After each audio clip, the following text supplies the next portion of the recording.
Good morning. This is Caron Davis from Caron Realty International, and we're very excited to have our speaker, Alex Peach, here today. Welcome, Alex. Usually we start our Friday morning with a little bit of inspiration, and I sometimes get many questions out there.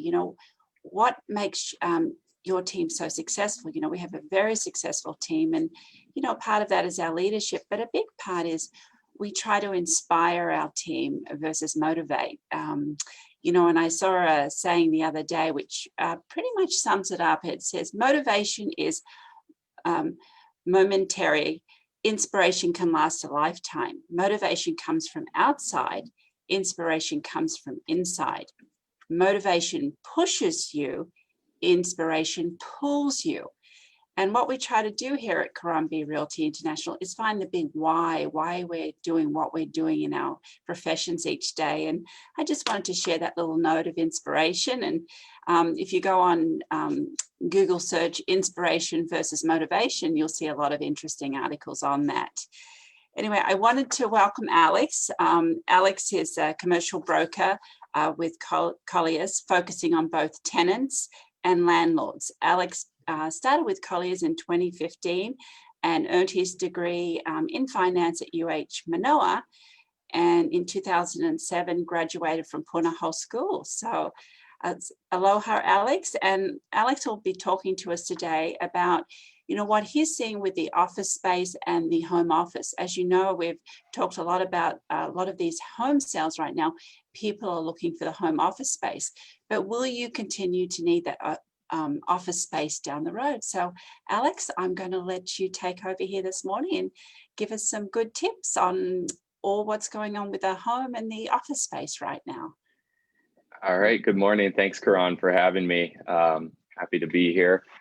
Yeah, I just wanted to talk about what you can expect with your home office and office space in general going forward. There's a lot of discussion about our office is going to be a thing of the past. Is work from home the only way to go going forward? Or you see some articles that say work from home is not working for companies, and offices are here to stay. And I think the truth is somewhere in between that.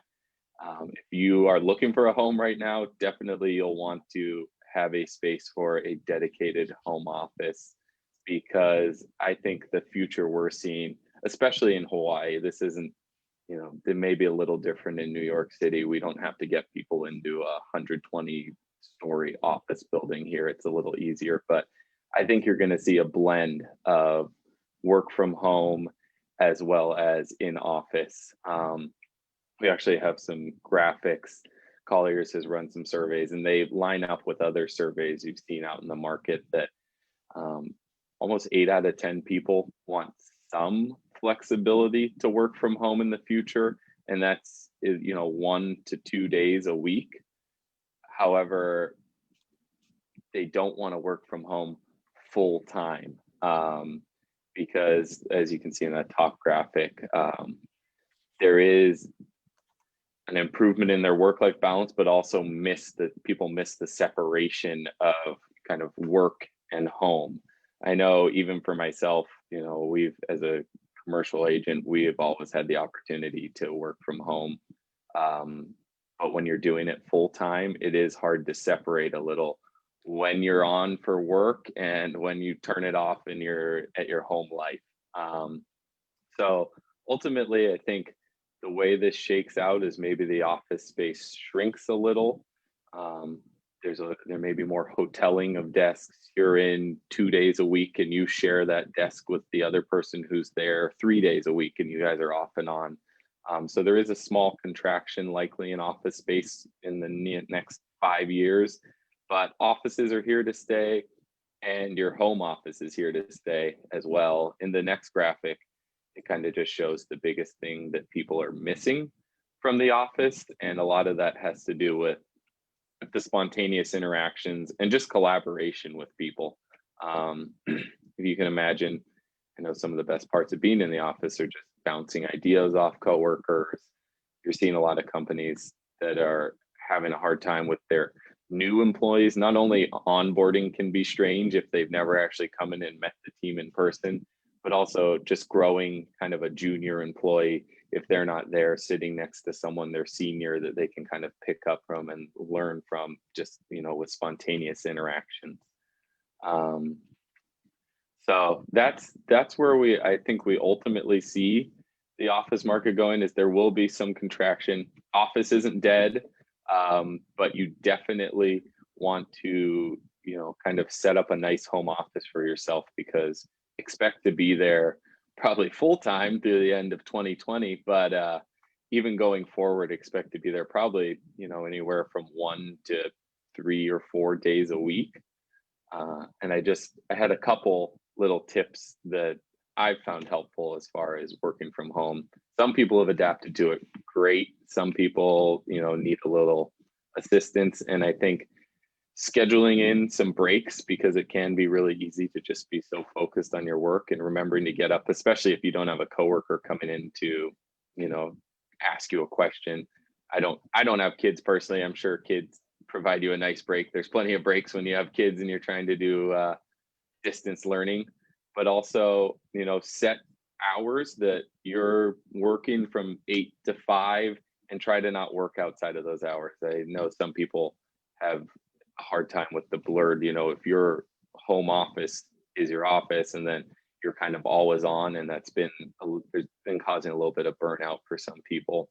And one that I actually found very helpful from the beginning of this is set up little treats for yourself. I usually was trying to get away from going out and buying a coffee every day when I was downtown all the time. But since I've been working from home, it's a nice little treat. Go out, get a coffee at your local coffee shop. It's a nice energy boost into the afternoon. And it's just kind of a nice little treat for your day. Nice.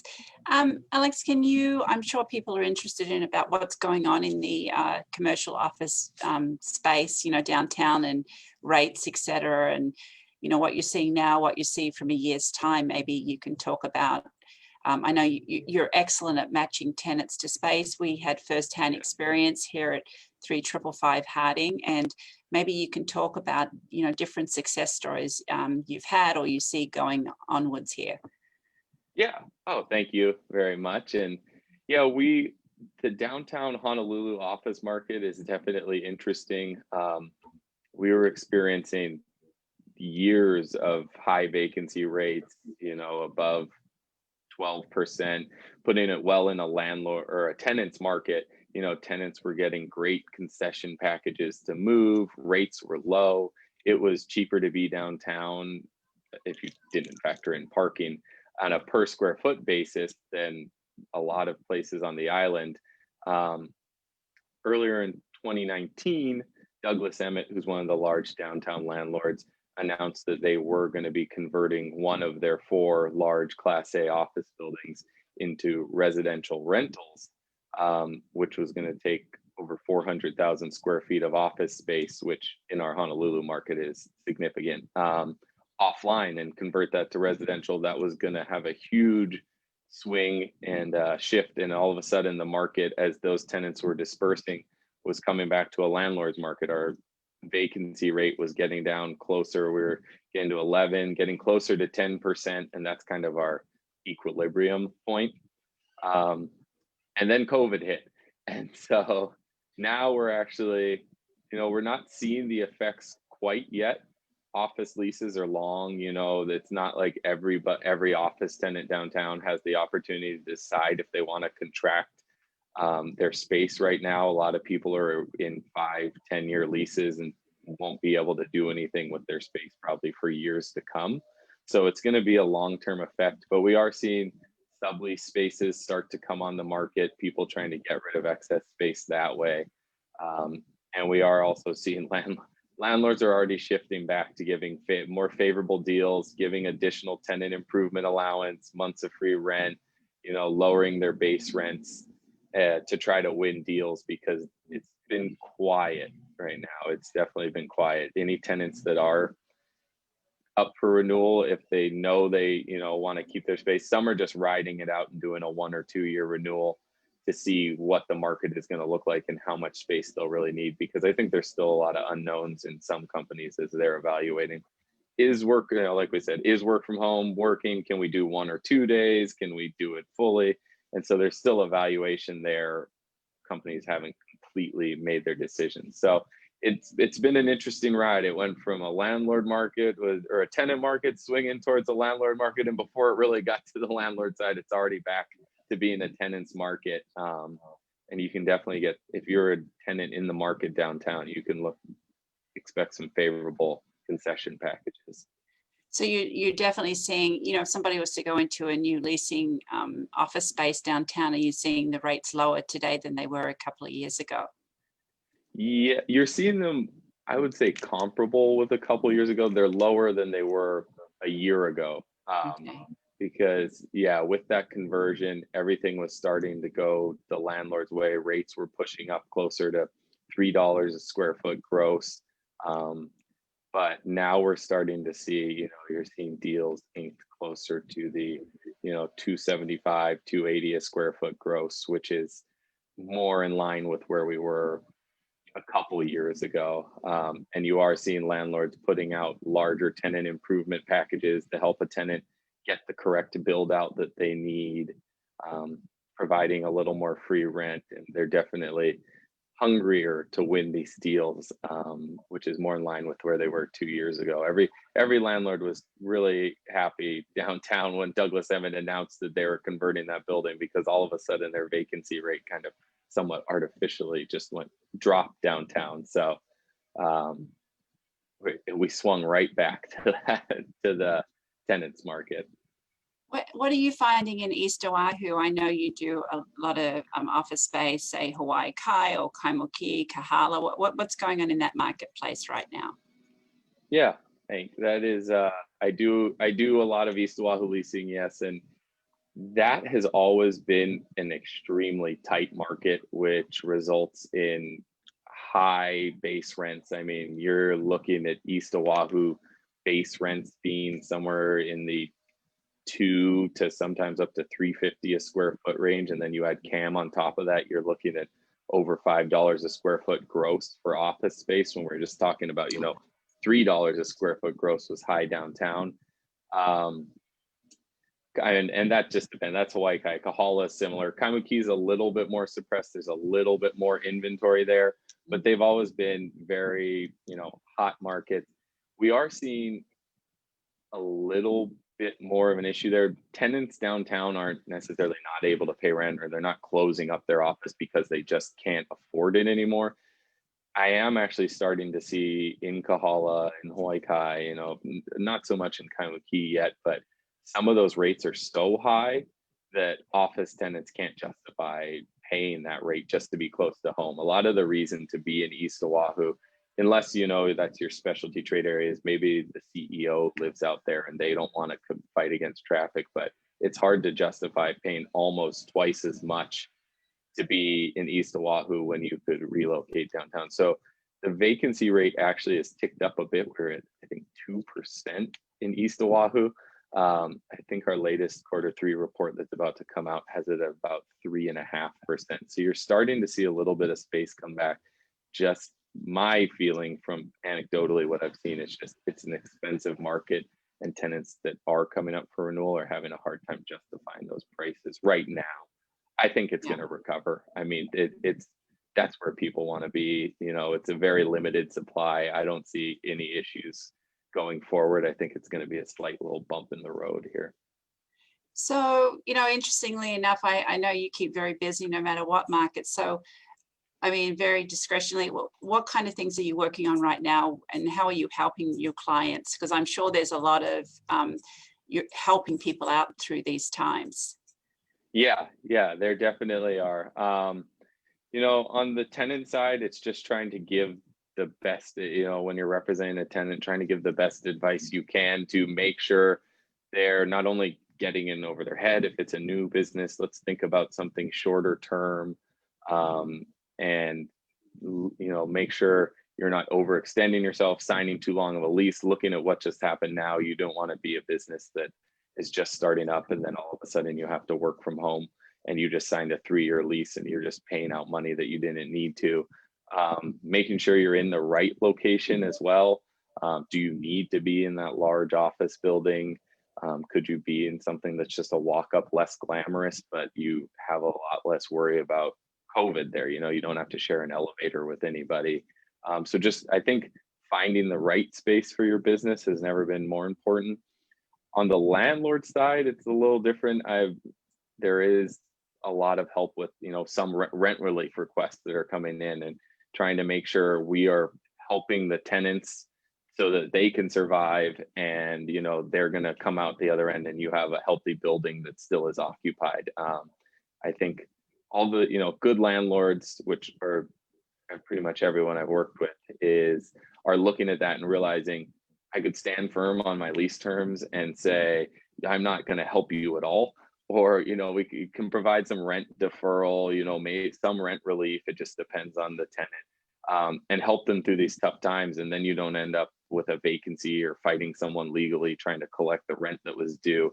And you can help them through this kind of bumpy road. So I think it's helping the landlords, understand how to navigate that, as well as obviously trying to bring in any new tenants that we think would fit the building. But there's been, unfortunately, it's just the nature of what's going on with COVID. There has been a lot of kind of navigating assistance with tenants. Right.